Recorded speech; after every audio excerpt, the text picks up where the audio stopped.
Oh my God. In this edition of Weather Caught on Camera. Back the f up! Okay, stop! Back up! Back up! Storm chasers get more than they bargained for, almost blown away by an F4 tornado. Oh, it's gone, it's moving! Please, I hope you're okay. Then, imagine seeing this rolling in. Engulfed in a sandstorm, the worst place to be? Speeding on an interstate. And a surprise snowstorm, streets covered in ice. Motor vehicle mayhem. Heads up! It's all next in an electrifying edition of Weather Caught on Camera.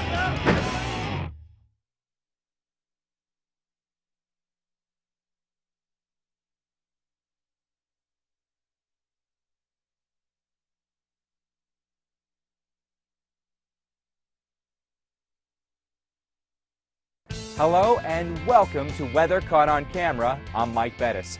Mother Nature never ceases to surprise and shock. Her wrath can change lives in an instant. And now, with the ubiquitous presence of cameras, dramatic weather moments from around the world are recorded every day. Awesome tornado! The videos capture incredible moments and what happens behind the scenes to those intrepid people out to get the shot. Get me in the car. Go! Go! Is often the most compelling story of all. Jim, let's move! Here we go. Ready, shoot! Throughout years of reporting major weather events, I've had many of my own caught-on-camera moments. It's hard to talk when you get hit with one of those little snow tornadoes. It can be an amazing thrill to broadcast live from a hurricane. Very dangerous! But reporting live from a tornado is a more challenging and dangerous proposition. Just watch any storm chaser's pursuits and you'll see how intense the encounter can be. Back the f up!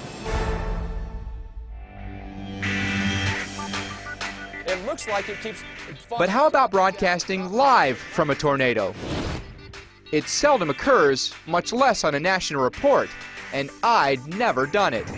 That is until the summer of 2009, chasing weather with the largest tornado research project, Vortex 2. I was in the right place at the right time to witness a twister, spawning during a live shot. Multi-vortex tornado. Holy cow, look at that. I couldn't believe my eyes. There we go. This is the first tornado that we have seen so far, folks, with Vortex 2. As I marveled, the twister throws me an unexpected curve. You can look right inside the tornado. That is unbelievable. Look at that. You can look right into the top of it. It almost looks, Dr. Forbes, like an outer funnel and an inner funnel. What exactly is going on here? That is beautiful. It was a first for me, something I'd never seen, and quite possibly a television first, shooting live down a rotating vortex. About 25 minutes later, it seemed to weaken and die, but then an ominous rotation appeared in the clouds overhead. Actually, you know what? I think we gotta go. I think this might be coming toward us and lowering. I think this might be a little bit too dangerous for it to be here. Let's everybody go. Let's everybody get in our cars. Let's go south. I got close, but was I close enough? Put the car in reverse and hold it there. Hold it. Certainly not if you ask any daredevil storm chaser. Back the f up! Okay, stop! Back up! Back up! Oh my f***ing God, I hope they're okay. Please be okay. Please be okay.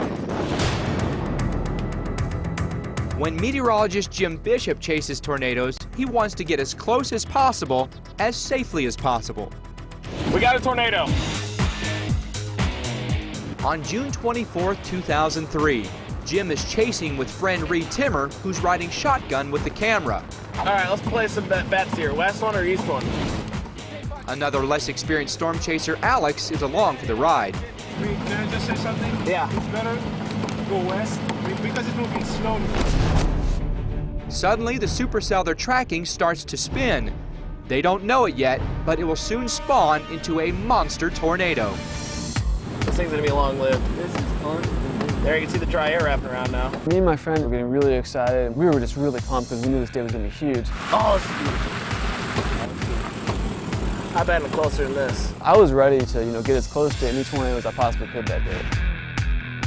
And then we had a passenger in the back seat that I think was getting a little bit freaked out by this. The condensation funnel's on its way down. Just keep videotaping.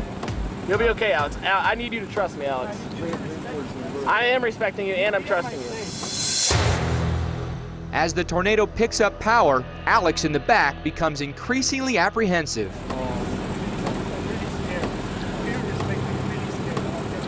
Which way do you want us to go? This is perfect. I'm gonna get ahead. Hey, I wouldn't get ahead. It's coming down right now. It's coming down. Alex, we're safe right here as we're damn it. You understand that? We're safe. We're safe right now. This is gonna be some of the best footage of all time. Alex, just look at the meteorological beauty. We're watching this thing get bigger and bigger and bigger and closer to us, mind you. Next, the twister churns squarely into a grove of trees. It's gonna hit the trees. It's gonna hit the trees. We have a sub-vortex now. This thing is intense. This is violent tornado, guys. It gets there and just starts ripping these trees up. These trees just start disappearing. You notice that the trees are gone on the right side after the tornado moves by. As the quarter-mile wide behemoth moves away, Jim and Reed become even more brazen, and they get out of the car. You gotta get out and listen to this thing. I'm hearing it. I wanted to hear and just feel the roar of this tornado. But suddenly, the twister changes course, moving toward the road. I remember looking up at the middle of the tornado, and it almost looked like the middle of the tornado was coming towards us. I was just full of adrenaline. It was just absolutely incredible. Okay, get in the fucking car! Get in the car! And stop! Now, don't move and put it in reverse! Put the car in reverse and hold it there. Hold it! Hold it! Hold it in reverse! Part of me was getting a little bit nervous because, yeah, I'm the one responsible for everyone's lives in the car. And then the other part was, oh my gosh, this is amazing. This is the most incredible tornado I've ever seen in my life. I love this. Life is good. But life isn't getting any better for Jim's friend in the back seat. He wants out. Now. Go back. Yeah, we're okay. We're still okay. We're still okay. So I just put the car in reverse and put my foot on the brake, and I just sit there and wait. We're just waiting for some cue to let us know we should start backing up. Back the f up! Okay, stop! Back up! Back up! And I just hit the gas because, I mean, that's all I need to hear. Okay, keep going, keep going, keep going, keep going! Seriously! Keep going! Stop! Back up, it's coming back towards us! And this thing is crossing the road, and it's just like insane. We're holding our own composure. But our passenger in the back seat, I think he was getting a little bit more than he had bargained for that day. Stop!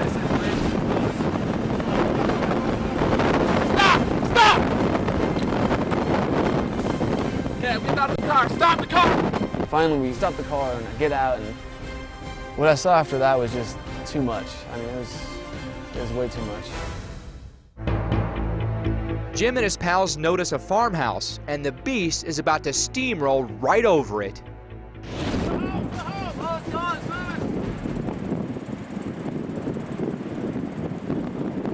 Please, I hope they're okay.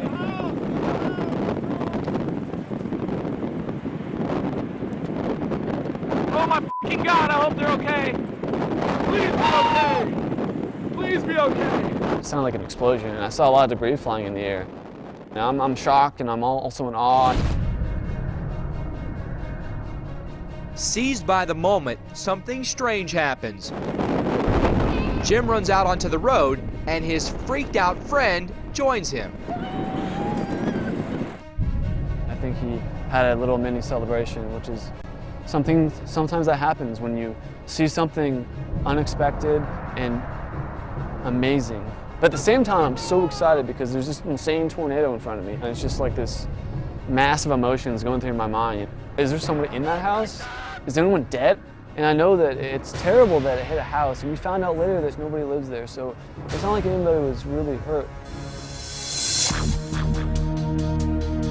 What Jim and his uncharacteristically thrilled friend have seen is the most dangerous and destructive tornado of their storm-chasing careers. At the time, it looked like it was easily an F3. But based on the video and damage surveys, the Manchester, South Dakota tornado measures F4 on the Fujita scale, meaning sustained winds from 208 to 260 miles per hour. The twister goes on to virtually level the small farming town. To Jim and his friends' relief, nobody is injured or killed. It was just so amazing. It's one of those things that you only get, once or maybe twice in a lifetime. It's the thing that a chaser dreams about, and I lived it. Back the up! Next, imagine being blasted and blinded while driving at highway speeds. It's just one of many deadly dangers a severe sandstorm can throw your way, and it's weather caught on camera.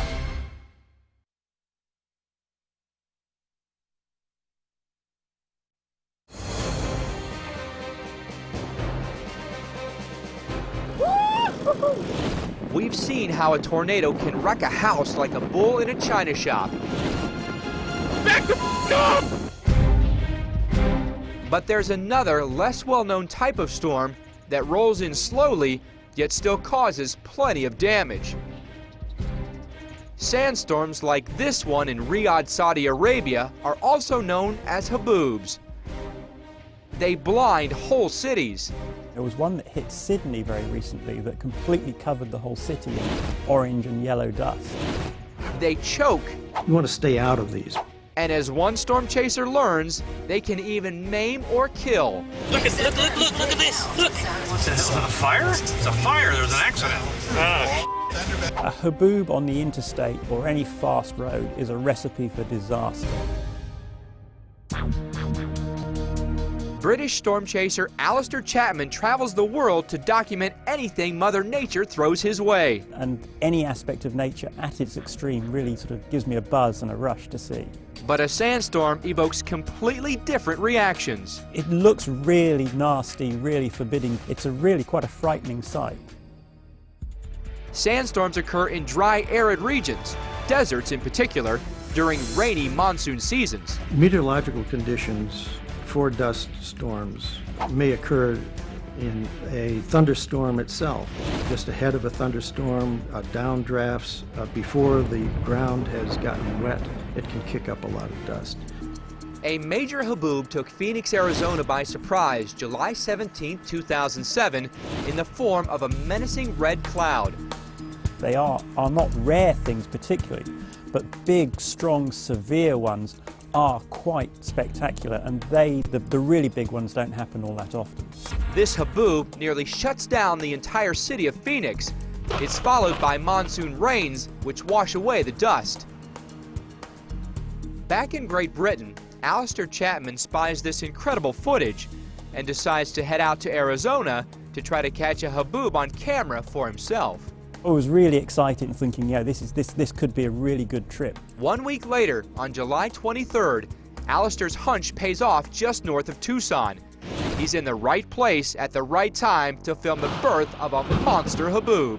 And there was one particular severe storm that got going, went up very, very quickly. It started producing lightning and then very, very heavy torrential rain. And that rain, that cold downburst, caused the haboob. Alistair gets in position to film and captures this amazing time-lapse footage of a massive dust cloud. Like a vision from the Holy Bible, the haboob makes a mountain magically disappear. After getting the shot, Alistair hits the road to get ahead of the Spectre. But he soon learns it's a mistake that nearly costs him his life. And as we looked forward, suddenly the sky just went black. Oh, look at this, look! What the hell, is that a fire? It's a fire, there's an accident. And it was really quite frightening because we didn't know what was going on. A few miles away, Eloy, Arizona Fire Marshal Bob Poindexter gets the kind of call he expects during a sandstorm. There were 3 vehicles, all 3 of them were on fire and injuries. And so myself and one other firefighter responded on the engine. Back on scene, it's apparent to Alistair the haboob-induced accident is worse than he fears. It seems a tractor-trailer is plowed into an SUV and a car, and it happened just moments before Alistair's arrival. What was frightening was that if we'd been on that road 2, 3, even 4 seconds earlier, we would have been in that car wreck. Alistair moves closer to the fireball and senses the severity of the mishap. I could feel the heat on my face and it was almost burning me. The tarmac on the road was melting, the tires on the cars were melting, airbags were exploding. Soon enough, Bob Poindexter arrives in his fire truck. He and another firefighter assess the situation. All 3 vehicles were totally involved, and they were not going to be salvaged. One of the goals is to get the freeway back open so people can continue with their travel. Alistair films on as Bob's fellow firefighters begin dousing the blaze. And then I guess he must have sprayed his water on the fuel tank or something. Spun around sideways in the road, another car back each other. Oh my God, what happened there? Because there was this incredible fireball that just an explosion of fire that went up into the air. I believe what happened was one of the diesel fuel tanks, it opened up and the firefighter had hit it with a straight stream of water, so that allowed it to spread. It was really, really dramatic. Once the firefighter had set off the fuel tank and created this big fireball, they got the fire under control fairly quickly. 4 hours later, the interstate is finally reopened. Thankfully, there are no fatalities. The accident is blamed on lack of visibility due to the haboob, which Alistair Chapman so fortuitously caught on camera. Up next, more motor vehicle mayhem when weather caught on camera continues.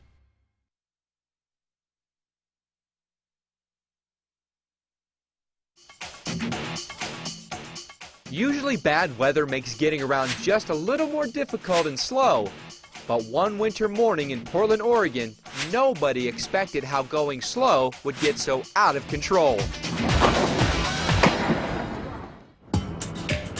January 16, 2007 is a day that will never be forgotten. At least that's how elementary school teacher Derek Porter remembers it. It all started with what his students dream of every winter, a snow day. It seems like every other year we'll get a pretty good snowstorm, but it's not too common, I would say. Today the streets are unplowed and slick, the perfect ingredients for a nightmare commute. From the roof of his building, Derek tapes people digging out their cars. Suddenly, the relative calm is broken by a blood-curdling clatter. I could hear somebody shout out, "Watch out," and I pan the camera back. It's an out-of-control SUV turned wrecking ball.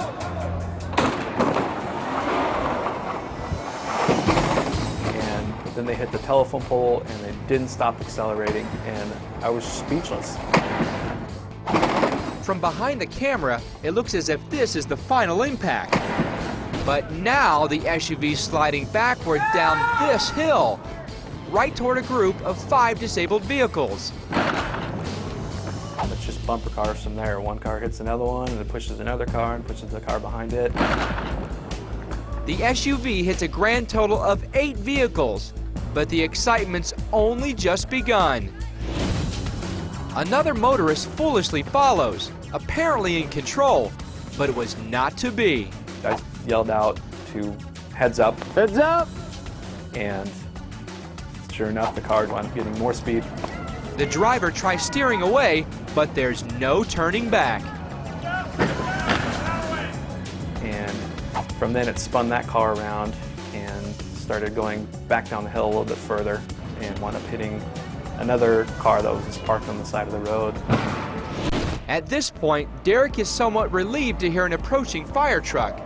And right after that is when a fire truck showed up to block off the middle of this intersection where the hill was. Derek goes downstairs for a closer look, but by the time he gets to the street, the fire truck has its own pileup. And I was kind of disappointed that I didn't get to see that on tape. As Derek surveys the totality of mangled fenders, he learns, thankfully, that there were no serious injuries. Even the driver of the SUV that started all the commotion was apparently unharmed. From what I heard, he didn't get injured, maybe just a scratch in his head, but then he wound up going to work after that as well. So Brave man.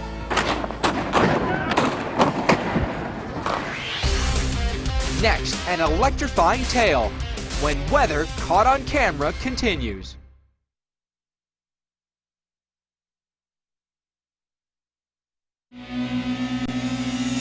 To wrap things up, we've got a real shocker.